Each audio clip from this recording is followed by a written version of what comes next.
Okay. तो आज की क्लास में बेसिकली हम डिस्कस कर रहे होंगे कि जो एक लॉजिस्टिक या सॉरी क्या कहते हैं उसको लीनियर रिग्रेशन है, उसको हम लाइब्रेरी के साथ तो चले उसको बंदा इंपोर्ट करता है, अब डेटा देता है और एक मेथड होता है उसको कॉल कर देता है, और बिहाइंड द सीन वो जो मॉडल है वो कम्प्लीटली ट्रेन हो चुका होता है। ठीक है। लेकिन ये एक लेयर है, एब्स्ट्रैक्शन लेयर है, जो हमें नहीं पता होता कि बिहाइंड द सीन किस तरह अगर ट्रेन हुआ है तो वो किस तरह हुआ है। जारी बात है, उसमें कुछ पैरामीटर्स होंगे जो अपडेट हुए होंगे। ठीक है। बायस होगी, वेट्स होंगे, किस तरह से ये सारी कहानी जो भी हुई है ये किस तरह से हुए होंगे, माइंड में क्वेश्चन आना चाहिए, है ना। तो क्यों फिर इसको ब्लैक बॉक्स क्यों कहा जाता है? ये इसी वजह से कहा जाता है कि हमें इसके पीछे क्या हुआ है हमें नहीं पता होता।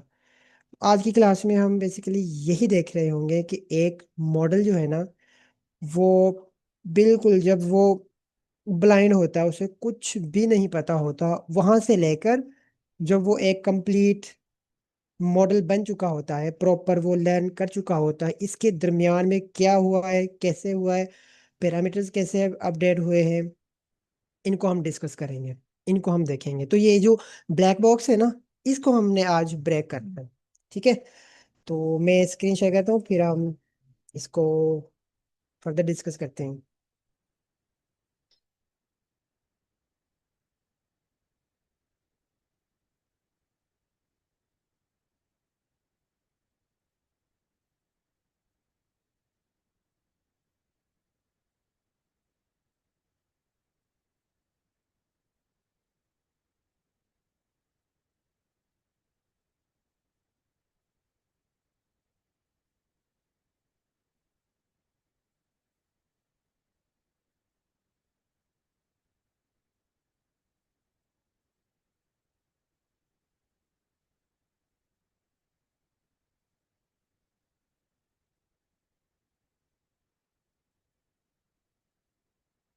अच्छा, तो कल हमने ना एक बेसिक सा linear regression, logistic regression, deep learning का न्यूरॉन, अच्छा ये सारी चीज़ें एक ही है।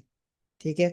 बस एसकेएलआर ने आपको सेपरेट दो मेथड प्रोवाइड कर दिए हैं, लॉजिस्टिक रिग्रेशन रिग्रेशन और linear regression. Otherwise behind the scene ये एक ही डीप लर्निंग का न्यूरॉन है, जिसकी इक्वेशन हमने कल देखी थी। अच्छा, उस इक्वेशन को हम फर्दर एक्सप्लोर अगर थोड़ा सा देखें, तो वो एक इक्वेशन है, वो इस तरह से एक इक्वेशन होगी। y is equal to weights, हमारे केस में एक ही वेट्स है क्योंकि एक ही इनपुट थी, x प्लस बायस, ये एक इक्वेशन है।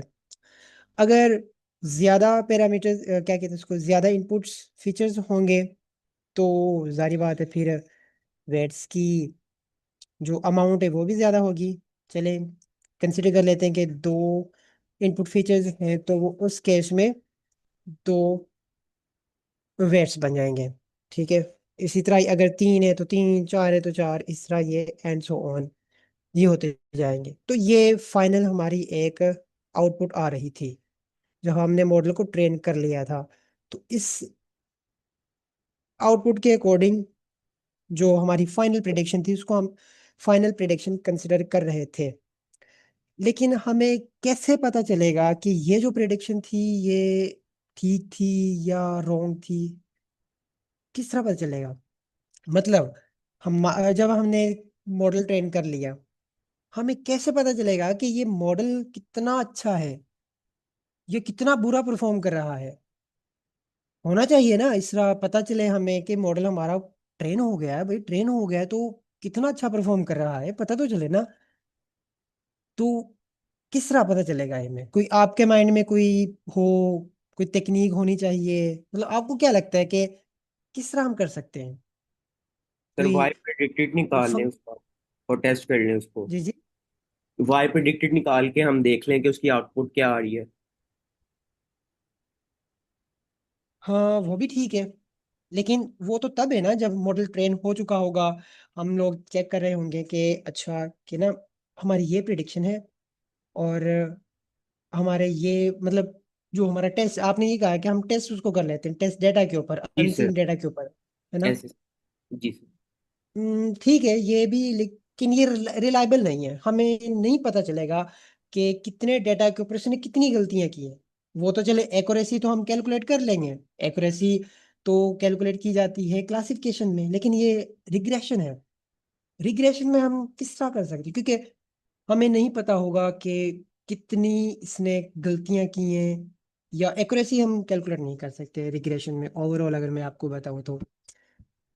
फिर अगर कोई और तरीका हो, लाइक कहीं ना कहीं अगर मैथमेटिकल फंक्शन आ जाए ना जो हमें एक्यूरेट बता दे कि भाई इतनी गलती कर रहा है आपका ये मॉडल जो है ना, या आपकी आपका ये जो मॉडल जिसको आपने बनाया है, ये गलतियां कर रहा है इतनी गलती, तो फिर हम जारी बात है उसको ना कर सकते हैं कि हाँ यार। तो वो जो फंक्शन है ना, उस फंक्शन को हम लॉस फंक्शन कहते हैं। ठीक है। लॉस फंक्शन ही हमें बताता है कि आपका मॉडल कितना अच्छा, ये कितना बुरा परफॉर्म कर रहा है। अगर लॉस की वैल्यू ज्यादा आ जाए, ठीक है, तो ज्यादा बुरा परफॉर्म कर रहा है, ठीक है, यानी कि कम अच्छा परफॉर्म कर रहा है।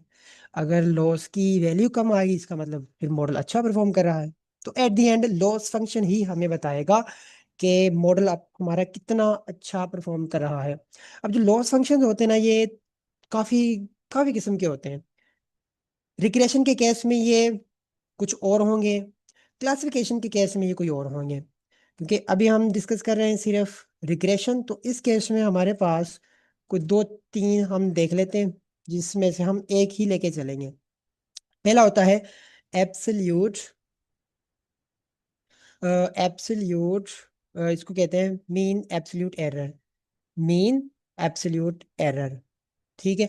इसमें क्या होता है, इसमें जो आपका, एक तो आपकी ये जो प्रिडिक्शन है ये है, क्योंकि कल हमने देखा था कि इसमें एक वाई ट्रू, यानी कि ट्रू लेवल भी होता है, इसी तरह है ना। मतलब हमारे पास फॉर एग्जांपल 100 सैंपल्स का डेटा है, तो 100 सैंपल्स, एक तो हम डेटा सेट मॉडल को देंगे, लेकिन एक हम वो भी डेटा सेट देंगे जिसको हमने बताया कि इसके अगेंस्ट ये ट्रुथ वैल्यू है, ठीक है। तो एक तो वो होता है, उसको हम कहते हैं वाई। अब इस फंक्शन के अकॉर्डिंग ना होगा क्या कि इमेजिन करें हमने सिर्फ एक ही इनपुट सैंपल मॉडल को दिया है, ये हमारा मॉडल, चलो हम इसको मॉडल कंसिडर कर लेते हैं अभी के लिए। हमने इस मॉडल को ना दो इनपुट वैल्यू दी, एक ही इनपुट वैल्यू दी है, क्योंकि हमारे केस में एक इनपुट वैल्यू दी है एक्स, और इसने एक वाई प्रिडिक्ट करके हमें दे दिया। ये वो प्रिडिक्शन है जो इस मॉडल ने इस इनपुट के अगेंस्ट हमें प्रिडिक्शन दी है, ठीक है।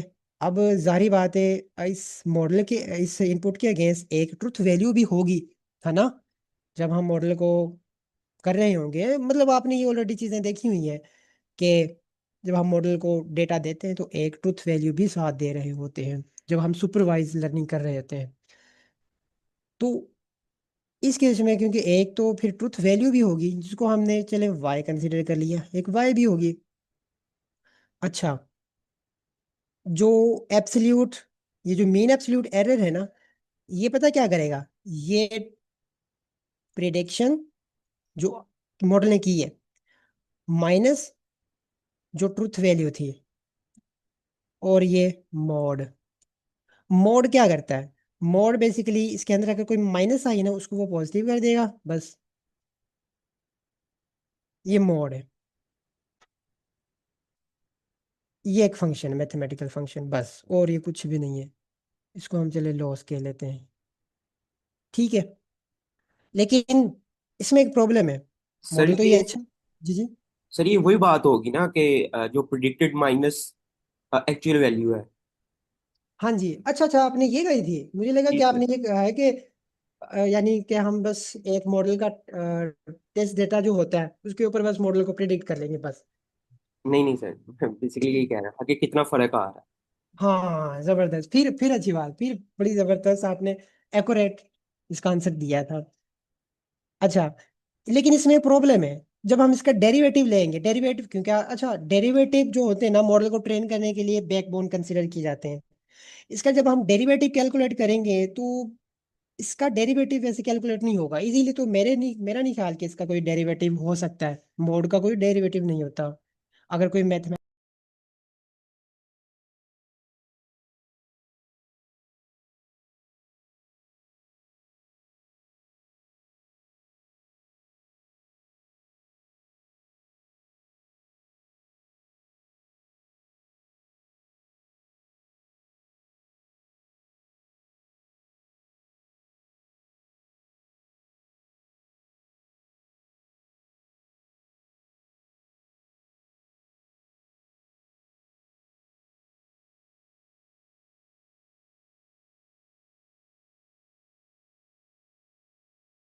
अस्सलाम वालेकुम।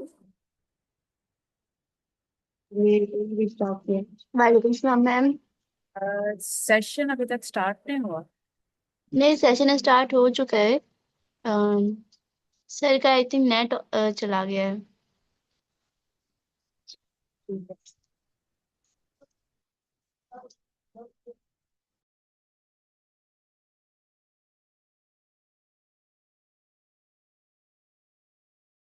में। अच्छा, मेरे ख्याल से ना मेरी तरफ इंटरनेट का मसला था जिसकी वजह से मीटिंग अचानक एंड हो गई थी मेरी तरफ से। तो मैं फिर दोबारा से ना एक बार नाम चेंज कर लूँ, ये मेमुना अख्तर जो है इनको मैं सलीम में कन्वर्ट कर दूँ।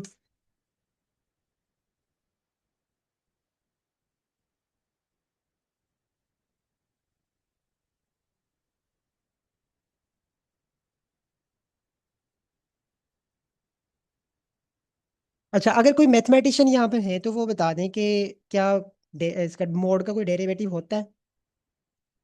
नहीं होता। ठीक है, ये प्रॉब्लम फिर आएगी। एक तो इसमें जो एब्सोल्यूट मेन एब्सोल्यूट एरर है ना, इसमें ये प्रॉब्लम आती है।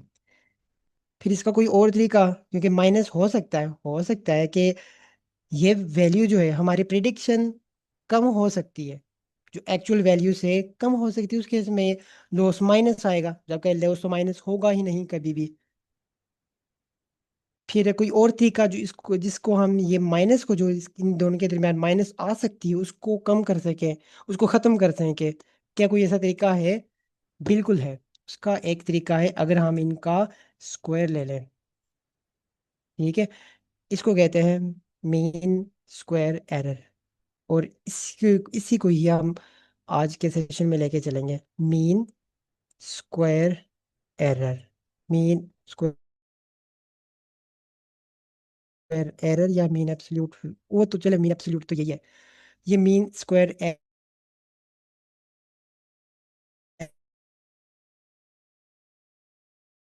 एरर इसी को कहते हैं, ठीक है। जिसमें हम लोग जो हमारा आंसर होगा उसका हम इक्वेशन है ना, ये जो जब आपके पास सिर्फ एक ही इनपुट हमेशा बैच की फॉर्म में देंगे। बैच मतलब एट अ टाइम आप मल्टीपल सैंपल्स प्रोवाइड करते हैं मॉडल को ना, सैंपल्स की या बैच की फॉर्म में मॉडल को डेटा प्रोवाइड कर रहे होते हैं। मेरी आवाज़ तो आ रही है ना?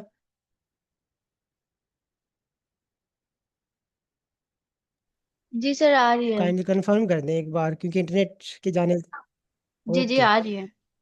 तो फिर उस केस में हम पता है क्या करेंगे। Thank you. अच्छा, उस केस में हम पता क्या करेंगे, उस केस में इसको थोड़ा सा मॉडिफाई करेंगे इस तरह से कि लॉस लॉस हमारा हो जाएगा 1/n number of sample summation,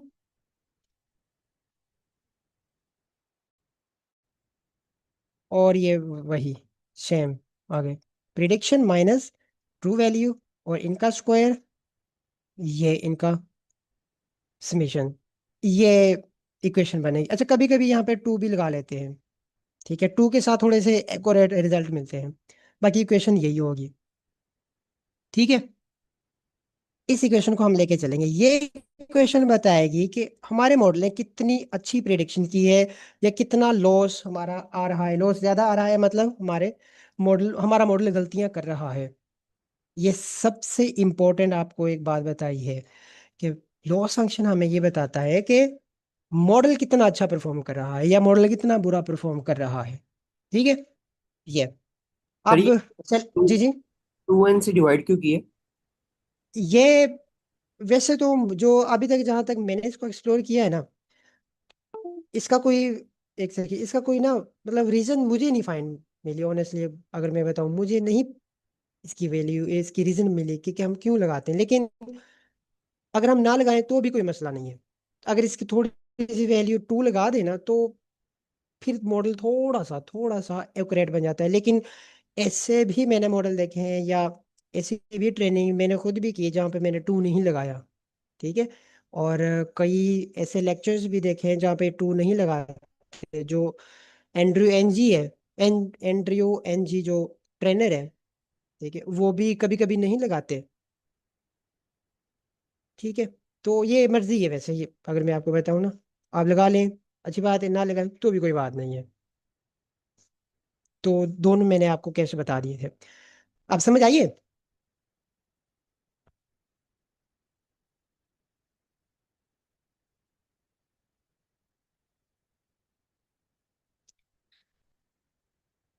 okay. एक और लॉस फंक्शन होता है कि अगर हम इनका रूट मीन स्क्वायर ले लें। रूट मीन का मतलब होता है इसके ऊपर हम रूट ले लेते हैं, रूट मीन स्क्वायर आ जाती है। तो ये 2 जो है ना, स्क्वायर के साथ कैंसिल हो जाएगा बस। और कोई इसमें कोई न्यू कोई इक्वेशन नहीं होगी, अदरवाइज इक्वेशन आपकी यही रहेगी। अब चलते हैं इसको थोड़ा सा ना कल वाले मॉडल की तरफ। कल हमने एक मॉडल बनाया था जो कि बहुत अच्छा परफॉर्म कर रहा था। हमारा मॉडल ये था, इमेजिन करिए, ये मॉडल था जिसको हमने एक इनपुट सर मेरा एक वैल्यू। क्वेश्चन। जी जी। आप जरा वही वाली इक्वेशन खोलेंगे जो अभी आपने मेंशन की है, रूट मीन स्क्वायर वाली। यहाँ पे हमारे पास स्क्वायर जी अगर जी। कैंसिल हो जाता है और y की वैल्यू जो है वो अगर नेगेटिव आ जाती है और या बहुत छोटी आ जाती है, या वी कैन से कि जब हम लोग ओरिजिनल वैल्यू में से वो माइनस करेंगे प्रेडिक्टेड वैल्यू और नेगेटिव आ रहा है, तो उसका क्या सोल्यूशन होगा जो हमने फर्स्ट केस में देखा? देखिए, आपके पास ये लॉस आपने मीन स्क्वायर एरर से आपने सिंपली बस इसके ऊपर स्क्वायर लेना है बस। स्क्वायर रूट आपके पास आ गया ना इस टाइम। इसकी जो वैल्यू होगी, फॉर एग्जांपल इसकी वैल्यू जो होगी वो 4 है। ठीक है। आप सिंपली रूट मीन स्क्वायर लेंगे। जब रूट मीन स्क्वायर लेंगे, इसका पॉजिटिव एस्पेक्ट ही आपने देखना है जो कि 2 होगा बस। और जो रूट मीन स्क्वायर एरर है ये थोड़ा सा वैलिड नहीं, इंटरप्रेटेबल हमें थोड़ा सा रिजल्ट देता है। क्योंकि अगर आप क्या कहते हैं उसको, मेन स्क्वायर एरर लेंगे तो उसमें एक स्क्वायर आ जाता है, एक वैल्यू थोड़ी सी लार्ज आ जाती है, जिसको इंटरप्रेट करना थोड़ा सा डिफिकल्ट हो जाता है। लेकिन अगर आप रूट में स्क्वायर लेंगे उसके इसमें 2 आया, मतलब अच्छा 2 वैल्यूज के दरमियान 2 का डिफरेंस है, बस एग्जैक्ट उसने बता दिया। अगर 2 आया है इसके दरमियान, मतलब लॉस 2 है, इसका मतलब 2 वैल्यूज के दरमियान 2 का डिफरेंस है, बस यहाँ पे 2 का डिफरेंस होगा बस। ये फर्क है। और वो आई गेस ये कह रही हैं आई कि जब थिंक। हम स्क्वायर रूट लिया है, तो वो स्क्वायर रूट ने इसको कैंसिल हाँ कर दिया, हाँ। तो हमें फायदा क्या हुआ स्क्वायर लगाने का?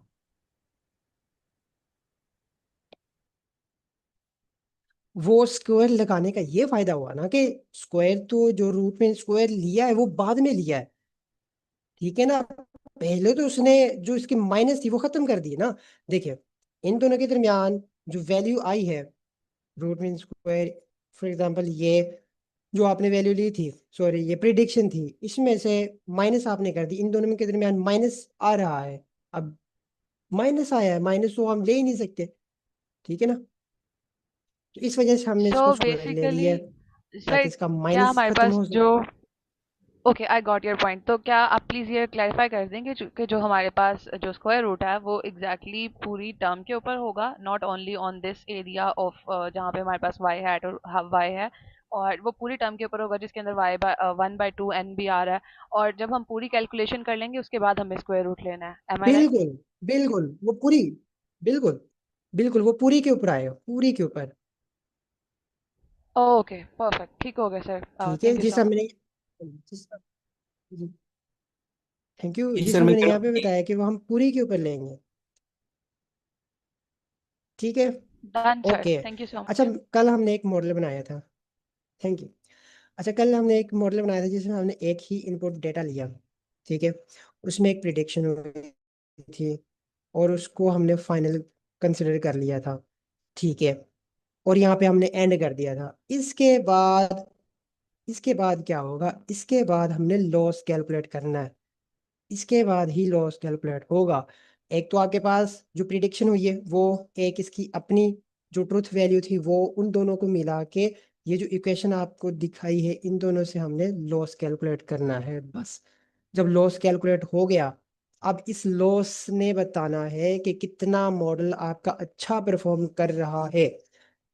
अब अब ये अब पूरे सेशन में यहाँ से जो है ना, कह लें कि इंपॉर्टेंट चीजें स्टार्ट होने लगी हैं। यहाँ से आपको पता चलेगा कि मॉडल किस तरह से ट्रेन होता है, ठीक है।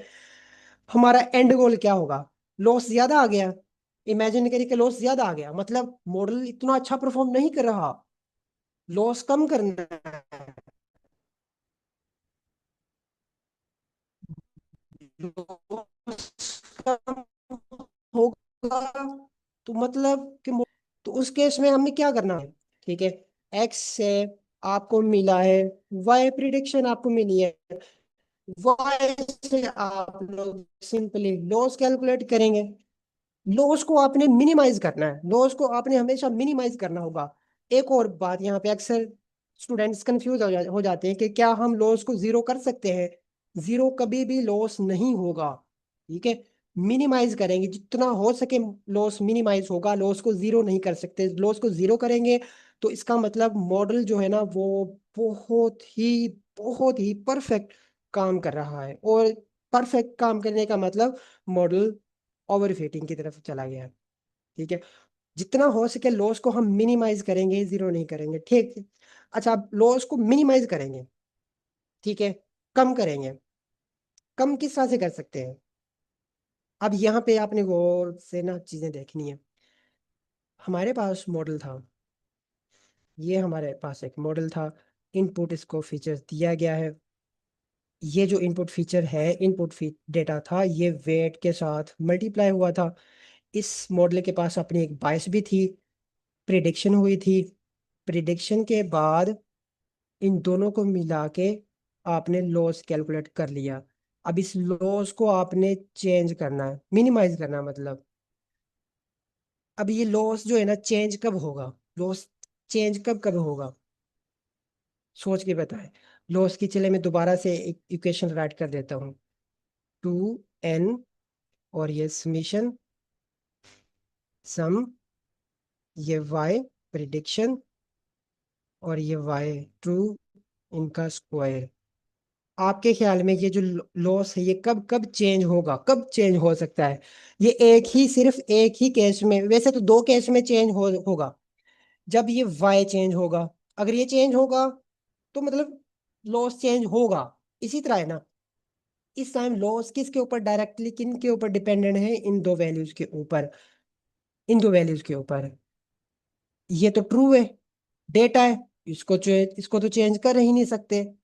फिर और किसके ऊपर चेंज डिपेंडेंट है, एक तो ये नंबर ऑफ सैंपल्स को भी हम चेंज नहीं कर सकते, ठीक है। चेंज करेंगे तो ये नहीं हो सकता कि एक इपोक आइट्रेशन में हमने कोई और डेटा सेट सेंड कर दिया, कोई और, इसका नहीं, तो ये भी एक फिक्स है। फिर एक ही चीज रह गई जिसको हम चेंज कर सकते हैं, वो है हमारी प्रिडिक्शन। ये प्रिडिक्शन, यही ना, इसको हम चेंज कर सकते हैं, ठीक है। अब ये खुद किसके ऊपर डिपेंडेंट है, ये, इसकी इक्वेशन देख लेते हैं, वाई की इक्वेशन देख लेते हैं। वाई की इक्वेशन क्या थी, वाई प्रिडिक्शन की इक्वेशन ऊपर भी हमने लिखी है, तो मैं दोबारा यहाँ पे राइट कर कर देता हूँ। इसको मैं ना इक्वेशन को थोड़ा सा कंप्रेस करके लिख लेता हूँ। ये वेट्स, जितने मर्जी वेट्स होंगे, ये वेट्स वेट्स है हमारे। ये एक्स इनपुट है और ये बी है। अब अगर इस इक्वेशन को आप देखेंगे ना, तो आपको पता चलेगा कि जो प्रिडिक्शन है ना, प्रिडिक्शन खुद तीन चीजों के ऊपर डिपेंडेंट है, वेट्स, इनपुट डेटा और बायस के ऊपर। इनपुट डेटा को हम चेंज नहीं कर सकते, तो ये भी इस गेम से बाहर हो गया। अब दो चीजें हैं, दो चीजों को हम चेंज कर सकते हैं, वो है एक तो वेट आपका, दूसरा आपकी बायस, इनको हम चेंज करेंगे, इनको हम अपडेट करेंगे। अब मैंने वर्ड अपडेट किया, वर्ड यूज किया है अपडेट। जब हम इनको अपडेट करेंगे, पहले वैल्यू इसकी 2 थी, अब हम चले हमने इसको 1 कर दिया, इसकी कोई और वैल्यू होगी, हमने इसको चेंज कर दिया। इन दोनों में से किसी एक को भी चेंज करेंगे तो वाई चेंज होगा या नहीं? होगा या नहीं? होगा। जब वाई चेंज होगा तो लॉस चेंज होगा। अब दोबारा यहाँ पे चलते हैं। हमारा बेसिक मकसद क्या है? लॉस को चेंज करना, लॉस को मिनिमाइज करना। ठीक है, ठीक है। जब इसको चेंज करेंगे, इसको चेंज करने के लिए हमें वाई चेंज करना होगा। जब वाई चेंज होगा तो लॉस चेंज होगा। अब वाई किन के ऊपर डिपेंडेंट है? वाई पैरामीटर्स के ऊपर डिपेंडेंट है। अब सुनिएगा, जब ये पैरामीटर, ये दोनों में से कोई भी एक भी चेंज हो गया ना, मतलब हमारा लॉस चेंज होगा। तो हमारा मकसद क्या है? इन दोनों को चेंज करना।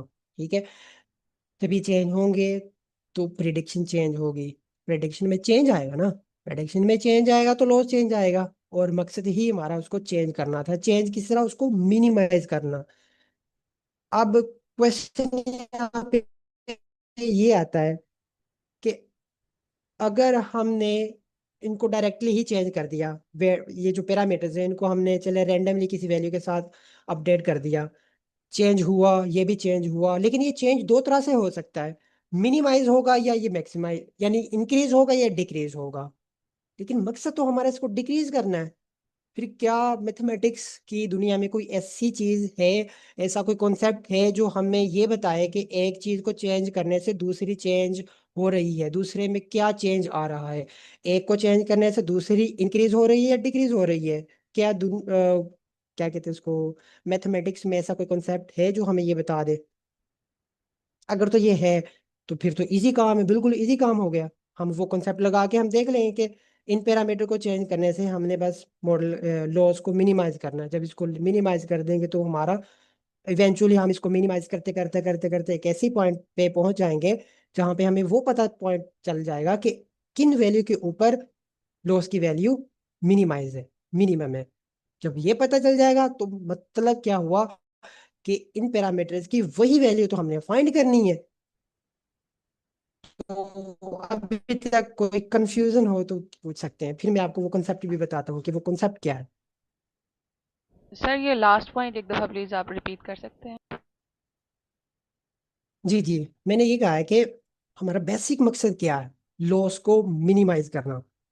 जब लॉस मिनिमाइज होगा, मिनिमम होगा, फिर ही हमें पता चलेगा कि मॉडल हमारा बहुत अच्छा परफॉर्म कर रहा है। बहुत अच्छा परफॉर्म करवाने के लिए हमें लॉस को मिनिमाइज करना पड़ेगा, मिनिमम करना पड़ेगा। अब लॉस मिनिमम कब होगा या चेंज कब होगा? जब वाई प्रिडिक्शन चेंज होगी। प्रिडिक्शन खुद किसी और के ऊपर डिपेंडेंट है, पैरामीटर्स के ऊपर। ओके, ये बात तो समझ आ गई कि लॉस जो है ना वो पैरामीटर्स के ऊपर डिपेंडेंट है। अब लॉस, ये पैरामीटर्स को हम किस तरह अपडेट करें कि लॉस हमारा हमेशा मिनिमाइज ही होगा, हो डिक्रीज ही होता जाए? इन दोनों में से बायस की वैल्यू में चेंज करूं या मैं वेट की वैल्यू चेंज करूं तो जो हमारा लॉस है ना ये डिक्रीज हो, ये मैंने कहा है। सर आई अब गॉट दिस पॉइंट। मैथमेटिक्स में आपने एक कॉन्सेप्ट होता है। जी जी, जी जी। सर आपने अभी मैथमेटिक्स में कॉन्सेप्ट का पूछा था और उसमें आपने मेंशन किया था कि कौन सी ऐसी चीज़ है कि हम डायरेक्टली अगर देखें तो वो अगर वैल्यू एक साइड पे इंक्रीज हो रही है तो दूसरी साइड पे भी इंक्रीज हो, और अगर एक साइड पे डिक्रीज हो रही है दूसरी साइड पे इंक्रीज हो। डायरेक्ट और इन्वर्स रिलेशन यहाँ पे आ सकता है। आपने उसके बाद मेंशन किया कि डब्ल्यू और बी में से कौन सी वाली वैल्यू जो है वो हम यूज़ कर रहे होंगे। मैं वो वाला पॉइंट आपसे पूछना चाह रही थी। नहीं नहीं, दोनों ही, दोनों, दोनों ही। क्योंकि ये दोनों पैरामीटर्स है। देखे ना, लॉस जो है ये लॉस इन दोनों के ऊपर डिपेंडेंट है। एक भी चेंज होगा तो ये चेंज होगा। तो अगर हम दोनों को चेंज करें तो फिर ये दो फिर भी चेंज होगा। और हमारा मकसद ही यही है कि हमने इसको चेंज करना है, इन दोनों की वैल्यूज को फाइंड करना है। इस मॉडल में, हमारे मॉडल में कौन सी वैल्यू जिनको हम कल चेंज कर रहे थे? वेट्स और बायस की वैल्यूज को, है ना? एग्जैक्टली। इनकी वैल्यू ही हमने फाइंड की थी। हाँ, यही मैंने कहा है कि इन दोनों की वैल्यू को हमने फाइंड करना है। कि इन दोनों की वैल्यू फाइंड करके हमने देखना है कि किन वैल्यू के ऊपर ये लॉस मिनिमम है, ये हमने देखना है। और वो कॉन्सेप्ट मैथमेटिक्स में होता है ग्रेडियंट या डेरिवेटिव। डेरिवेटिव मैथमेटिक्स में ये बताता है कि जब एक चीज़ जो है ना, इसमें एक डिपेंडेंट होती है और एक इंडिपेंडेंट होती है, और सॉरी ये इंडिपेंडेंट है और ये डिपेंडेंट है। इंडिपेंडेंट में क्या चेंज होगा, तो जो डिपेंडेंट है उसमें कुछ चेंज आएगा। ठीक है। डेरिवेटिव, इन जब हम इसका डेरिवेटिव कैलकुलेट करेंगे, फॉर एग्जांपल ये एक कल हमने एक फंक्शन देखा था, ये एक फंक्शन हम देख लेते हैं, f of x is equal to x square.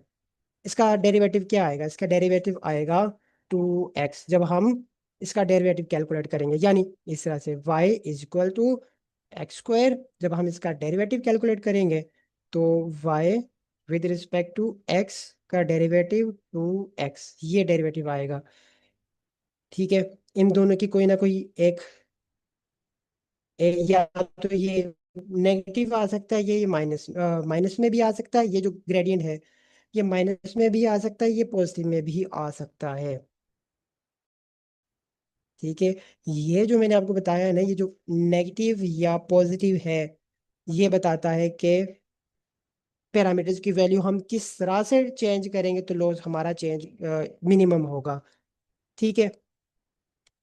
अब इसके साथ एक मैग्नीट्यूड भी आई है, ये मैग्नीट्यूड है ना, ये मैग्नीट्यूड बताएगी कि मॉडल को कितना चेंज करना है, सॉरी मॉडल को नहीं, इन पैरामीटर्स को कितना चेंज करना है, ये बताएगी। ये दो चीजें, ग्रेडियंट हमेशा हमेशा दो चीजें बताएगा। एक साइन बताएगा कि पैरामीटर को आपने किस डायरेक्शन में चेंज करना है। मैं वो एक और कॉन्सेप्ट होता है gradient. By by the way, ये हम अब ग्रेडियंट डिसेंट के ऊपर आ गए हैं। ठीक है। तो वो भी मैं आपको थोड़ी देर में बताता हूँ। सर तो डब्ल्यू ग्रेडियंट हमेशा दो चीजें देगा, एक तो, जी जी, सर डब्ल्यू और बी है, तो जी जी, हम डेरिवेटिव किसका लेंगे, किसके अगेंस्ट? दोनों का, दोनों का। वो मैं इक्वेशन बताता हूँ, अभी सिर्फ आपको डेरिवेटिव बता रहा हूँ। वो हम कैलकुलेट करते हैं, अभी थोड़ी देर में कैलकुलेट करते हैं डेरिवेटिव, जो हमने 12th क्लास में एक्सेप्टेड डेरिवेटिव, बस। ठीक है।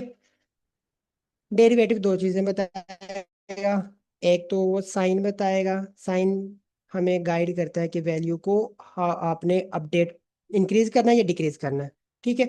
साइन ये बताएगा। मैग्नीट्यूड तो फिर सिंपली उसको अपडेट करेगा, सिंपल। ठीक है। अच्छा, अब चलते हैं ओवरऑल हमारे अभी तक जो हमने इतनी खिचड़ी पकाई है ना, उसकी तरफ। ये हमारी प्रिडिक्शन है, जो हमने प्रिडिक्शन की है। हमारे पास एक ही, यानी कौन सी थी, पैरामीटर 1 x + b, ये इक्वेशन है। इसके बाद जब हमने लॉस कैलकुलेट किया था, लॉस था हमारा 1/2n सम y प्रिडिक्शन माइनस y का स्क्वायर, ये इक्वेशन आई है। और ये लॉस है हमारे पास, ये लॉस, ये लॉस। ठीक है। अब ये लॉस जो है ना, ये इन दोनों के ऊपर डिपेंडेंट है। मतलब हम अगर डेरिवेटिव लेते हैं लॉस का, लॉस का डेरिवेटिव डायरेक्टली तो हम इन पैरामीटर्स के ले नहीं सकते। डेरिवेटिव हमें कॉन्सेप्ट देता है कि हम डायरेक्ट नहीं कर सकते, तो हमें चेन रूल लगाना पड़ता है। ठीक है। ये भी हमने पहले पढ़ा हुआ है, 12th क्लास में पढ़ा हुआ है। तो अब, क्योंकि जिस तरह अभी थोड़ी देर पहले मैंने बताया है कि हम इन पैरामीटर्स को चेंज करेंगे तो लॉस चेंज होगा, किस तरह चेंज होगा ये अब हमें डेरिवेटिव बताएगा। अब सुनते जाएं। अगर मैं डेरिवेटिव कैलकुलेट करता हूँ, derivative of loss with respect to, directly मैं इनका नहीं ले, तो मैं डेरिवेटिव ऑफ वाई ले सकता हूँ।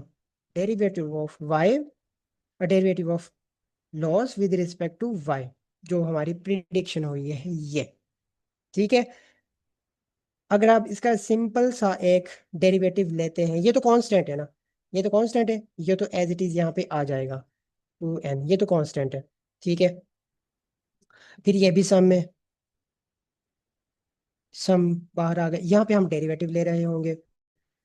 जब इसका हम डेरिवेटिव लेंगे तो आप जब इसको, ये इसके अंदर आ गया स्क्वायर, स्क्वायर आ गया, तो इसके बाहर एक वैल्यू आ जाएगी इसका डेरिवेटिव। अगर हम मैं इसको यहाँ पे थोड़ा सा सिंपलीफाई करके मैं बताऊं, अगर हम डेरिवेटिव लॉस का डेरिवेटिव लेंगे, ये इक्वेशन है आपके पास, इसका डेरिवेटिव आप कैलकुलेट करेंगे तो डेरिवेटिव सामने आ गई, फिर एज इट इज, और फिर यहाँ पे डेरिवेटिव लेंगे, डेरिवेटिव ऑफ वाई, ये 1 आ गया। एक सेकेंड सर, मैं आपको आंसर करता हूँ। 1 आ गया, इसका 0 आएगा, -0। तो ओवरऑल आपको जो रिजल्ट मिलेगा यहाँ पर 2y रिडक्शन वाला y, और ये y2 वाला y, बस। और इसको फिर इसको आप लोग यहाँ पे राइट कर दें बस। यहाँ पर ये 2 वो बनेगी 1/n सम ये वाली, ये आपका इक्वेशन आ गई है। आपकी इक्वेशन आती है derivative of loss with respect to y। y कौन सी, प्रिडिक्शन वाली y, ये इक्वेशन आती है। जी सर, आपने हैंड रेज किया हुआ सर, मिलिए। सर इसका मोड किधर गया? सर मैंने आपको बताया था कि हमने मोड के साथ नहीं जाना, क्योंकि मोड का तो डेरिवेटिव हम कैलकुलेट कर ही नहीं सकते। हमने जाना है मीन स्क्वायर एरर इस इक्वेशन के साथ। तो ये इक्वेशन मैंने यहाँ पे राइट की है, ओके, इसका मैंने यानी डेरिवेटिव लिया था। मोड यूज नहीं कर। ठीक हाँ है जी, सर। और इसकी रीजन भी ओके। यही है कि हम इसका डेरिवेटिव नहीं कैलकुलेट कर सकते, क्योंकि डेरिवेटिव ने तो हमें बताना है कि पैरामीटर किस तरह अपडेट करने हैं। ये तो आ गया। अब दूसरी इक्वेशन को देख लेते हैं, इसका डेरिवेटिव लेते हैं। अब हम इसका डेरिवेटिव कैलकुलेट करते हैं। इक्वेशन क्या है? इक्वेशन y,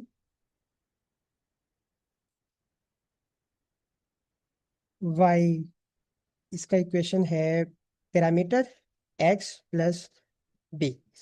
इसका डेरिवेटिव जब हम कैलकुलेट करेंगे, derivative of y head with respect to इसका, विद रिस्पेक्ट टू वेट, जब हम मैं इसका डेरिवेटिव लूंगा तो क्या होगा? सिंपली इसका जब डेरिवेटिव, ये तो कांस्टेंट है, ये तो x आ गया, इसका जब डेरिवेटिव लूंगा, derivative of w/w with respect to w/w, ये 1 आ गया, ये 1 आ गया, और इसकी जगह ये 0 आ गया। तो derivative of y hat with respect to parameter weight, यहाँ पे x।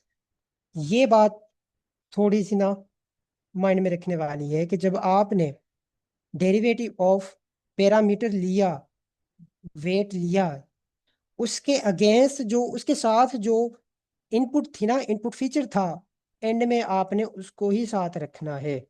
ये आगे साथ डेरिवेटिव का रूल भी है ना, जब आप ये तो बस, अगर आपने माइंड में ना भी रखा फिर भी आपको तो करना पड़ना है। डेरिवेटिव ये आएगा ही आएगा, ये भाई जब आपने इसको सॉल्व किया तब भी ये आ गया। इसी तरह है ना। अब डेरिवेटिव ऑफ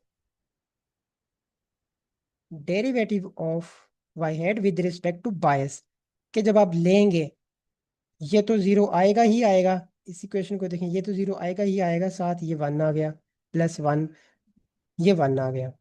यहाँ तक समझ आइए या नहीं? अब हम बस बहुत करीब पहुंच गए हैं, बहुत करीब पहुंच गए हैं, इतने करीब बस आप समझें कि हो गया। जी सर, क्लियर है। यहाँ तक अगर कोई प्रॉब्लम हो, जबरदस्त। अब हमारे पास सिर्फ 2 चीजें हैं डिस्कस करने वाली। चेन रूल, चेन रूल का तो पता होगा ना, क्योंकि डायरेक्टली वो डिपेंडेंट नहीं थी। अब जब मैंने देखना है कि डेरिवेटिव ऑफ लॉस मैंने कैलकुलेट करना है, करूंगा, तो पहले में मुझे क्या करना पड़ेगा? Derivative of loss with respect to y head multiply derivative of Y head with respect to parameter, ये वाला पैरामीटर। तो इक्वेशन राइट कर लेते हैं।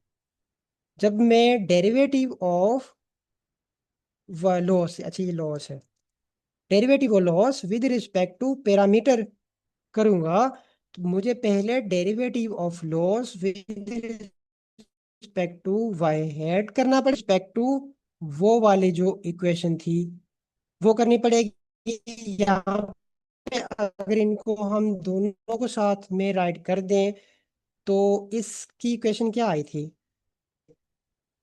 ये पाइटोज हमें ना एक ग्राफ प्रोवाइड करता है, तो ये वो खुद ही हैंडल कर रहा होता है, लेकिन बिहाइंड द सीन हमें पता होना चाहिए। ये हमने देखा था, ये इक्वेशन आई थी, इस इक्वेशन को हम वहां पे राइट करेंगे। ये वाली इक्वेशन यहाँ पे आ गई है, यहाँ पे आ जाएगी 1/n समेशन, ये समेशन है वाई हेड वाई, ये मल्टीप्लाई, अब ये मल्टीप्लाई हुआ है यहाँ पे मल्टीप्लाई, इसकी क्या इक्वेशन आई थी? इसकी आई थी एक्स जो इनपुट थी ये। और इसी तरह अगर हम कैलकुलेट करते हैं derivative of L with respect to bias, फिर आप देखेंगे तो ये तो सेम दोनों के पास आएगा ही आएगा, क्योंकि उसी तरह दोबारा से देखेंगे ना, क्योंकि वो डायरेक्टली डिपेंडेंट नहीं है। डेरिवेटिव वो लो विद रिस्पेक्ट टू वाई करेंगे, फिर हम बायस के साथ करेंगे, तो ये इक्वेशन तो उसके साथ आएगी, ये टर्म वाली, ये वाली टर्म तो आएगी ही आएगी, इसलिए हमें इसको चेंज करने की जरूरत नहीं है। यहाँ पे derivative of Y head with respect to bias आएगी, ये इक्वेशन, ये वाली इक्वेशन सेम वैसे ही यहाँ पे आ जाएगी 1/n समेशन वाई हेड, और साथ इसकी इक्वेशन क्या आई थी? इसका आंसर क्या आया था? इसका आंसर 1 आया था, वो मैं आपको दिखा देता हूँ कहाँ पे आया था। एक सेकंड, कहाँ चला गया? ये देखें, ये 1 आया था, अगर आपको ये याद हो। बस अब कुछ भी नहीं करना, अब बस आपने ये वैल्यूज लगाते जानी है बस, और कुछ भी नहीं। यहाँ पे मैं आपको दिखा देता हूँ। इससे पहले ना एक और थोड़ा सा कॉन्सेप्ट पढ़ लें कि जब मॉडल ट्रेन हो रहा होता है ना, सबसे पहले मॉडल को डेटा देंगे, मॉडल ने प्रिडिक्शन करनी है। ठीक है, मॉडल जब प्रिडिक्शन करेगा लॉस कैलकुलेट होगा। अब लॉस को मिनिमाइज करने के लिए बैकवर्ड जाएंगे पैरामीटर्स को अपडेट करते हुए। ठीक है, पहले प्रिडिक्शन होगी जिसको हम फॉरवर्ड पास कहेंगे, इसको फॉरवर्ड पास कहते हैं। जब पैरामीटर अपडेट होंगे तो उसको बैकवर्ड पास कहते हैं। ये आपने हमेशा दो बातें याद रखनी है, पहले प्रिडिक्शन होगी, जब प्रिडिक्शन हो गई फिर लॉस कैलकुलेट होगा, लॉस कैलकुलेट होने के बाद मॉडल में अपडेट आएगी, बस। सर एक ये सेकंड, जी जी जी जी एक सेकंड वापस आते, ऊपर करते हैं थोड़ा। जी जी सर थोड़ा सा, सर ये 1/n के साथ क्या s लिखा हुआ है? समीशन, मतलब सम, ये वाला सम। अच्छा सम है, ठीक है ठीक है। हाँ जी, ये वाला सम, क्योंकि अब हमारे पास पैड वगैरह तो है नहीं जिसके साथ हम प्रॉपर राइट कर सकें, ये वाला है सम। हाँ है वो, ठीक है, ओके ओके। सम मतलब समीशन, इन दोनों को सम करेगा। जी जी, ये आपको समझ आ गई ना, कि पहले फॉरवर्ड पास फिर बैकवर्ड पास, और ये चलता जाएगा, इसको हम इपॉक्स भी कहते हैं।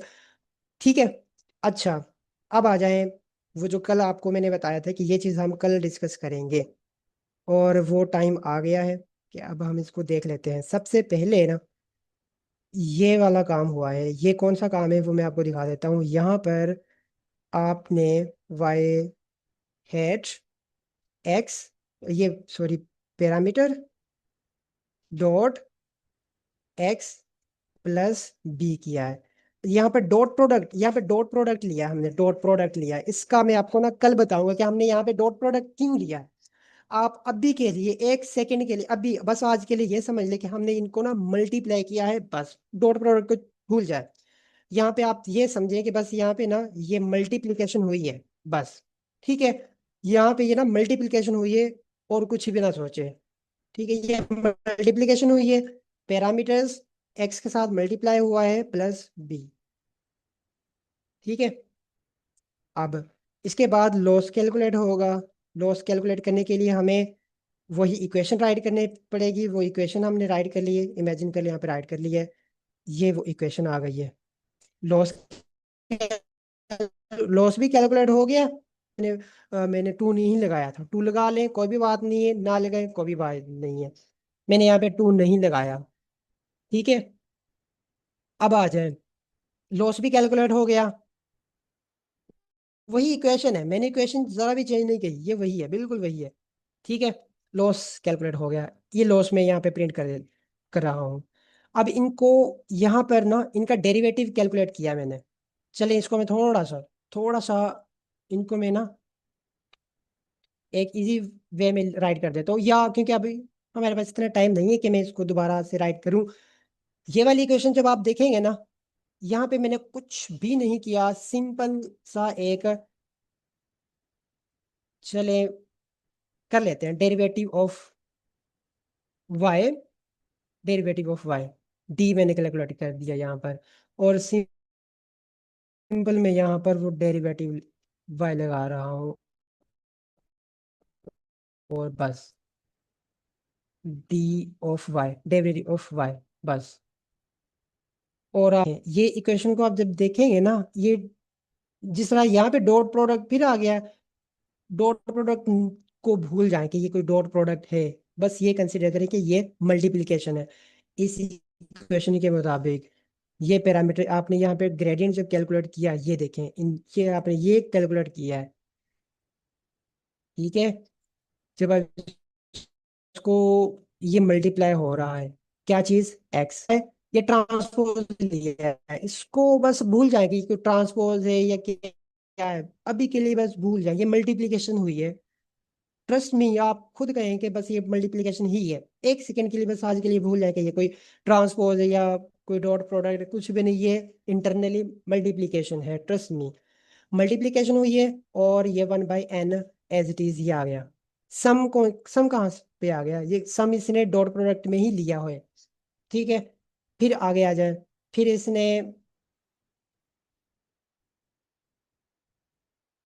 इसका सम लिया है, और ये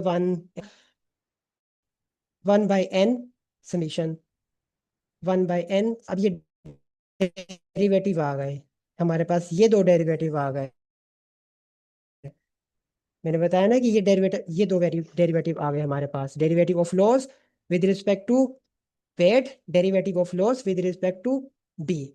ये आ गए derivative of loss with respect to weight, derivative of loss with respect to D, ये आ गए। अब इनके साथ मैंने उन वैल्यूज को अपडेट यहाँ पे कर दिया है। ठीक है, ये बस मैंने सिंपली यहाँ पे अपडेट किया है और कुछ भी नहीं। ये अपडेट करना किस वे में मैंने किया है, क्योंकि अभी हमारे पास वो टाइम नहीं रहा कि वो मैं बता देता। एक्चुअली में एक और यहाँ पे छोटा सा कॉन्सेप्ट आता है ग्रेडियंट डिसेंट का। बाय द वे, ओवरऑल हमने ग्रेडियंट डिसेंट ही स्टडी किया है, लेकिन एक और कॉन्सेप्ट था कि अगर हम एक बेल कर्व में, वो आपको थोड़ा सा ना ज़्यादा समझ आ जाएगा बेल कर्व में, वो हम कल फिर डिस्कस कर लेंगे। लेकिन एज अ सर होल इसको आपको ये बताना था। ग्रेडियंट डिसेंट को कल कर लीजिएगा, प्लीज बताने लग गए क्योंकि हमारे पास 1 मिनट अभी मीटिंग नहीं हो जाए। जी बिल्कुल मैम, इसलिए बस मैंने यहाँ पे आपको बताया कि बस ये मैंने यहाँ पे वैल्यूज, इन पैरामीटर्स की वैल्यू अपडेट की है। ये जो मैंने आपको बताए थे कि इनकी वैल्यू का हम अपडेट कर रहे होंगे, ये मैंने आपको बताया था। ठीक है, तो आई होप कि वैसे ज़्यादा जो मेजर पार्ट था ना वो हमने कवर कर लिया। बस आपको ये बताना था कि पैरामीटर्स की वैल्यू को क्यों करते हैं, वो क्यों का आंसर आपको आज मिल गया है, क्यों करते हैं, क्यों मतलब लॉस को मिनिमाइज करने के लिए। तो यहाँ तक कोई क्वेश्चन हो तो आप पूछ लें, फिर हम बाकी का ना कल कर लेंगे। कल हम क्लासिफिकेशन भी पार्ट कवर हो जाएगा, फिर हम इंशाल्लाह डीप लर्निंग के थोड़े से डीप कॉन्सेप्ट में जाएंगे। ये बेसिक चीजें हैं, इसलिए इनके ऊपर थोड़ा सा टाइम लगाना जरूरी था, अदरवाइज मैं लाइब्रेरी के साथ भी आपको करके दिखा देता हूँ। और वो बस ये लाइब्रेरी ये से आप जो बस ये सर ने 3-4 लाइनें करवाया हुआ है लिखेंगे ना, और काम तो हो जाएगा, लेकिन अ, देखा जाए तो सारी डीप लर्निंग जो है ना, वो बेसिक एक न्यूरल नेटवर्क, वो इसी पर ऊपर बेस करता है। तो सर ने बहुत ही अच्छा लेक्चर दिया है। आपके लोगों को मैं ये कहूंगी कि कल के लिए एटलीस्ट आप ये जो डेरिवेशन वाला सर ने आज बताया, बिगनर है हमें हमारे पास यहाँ पर, तो वो इसको एक दफा देख ले। और आपको एक और कंसेप्ट भी पता होना चाहिए कि पैरामीटर और हाइपर पैरामीटर में क्या डिफरेंस है। तो इसको भी आप लोग कल देख कर आइएगा, फिर हम इसको नेक्स्ट जो है वो जो ग्रेडियंट डिस्टेंस है वो कैलकुलेट कैसे करते हैं लोकल और ग्लोबल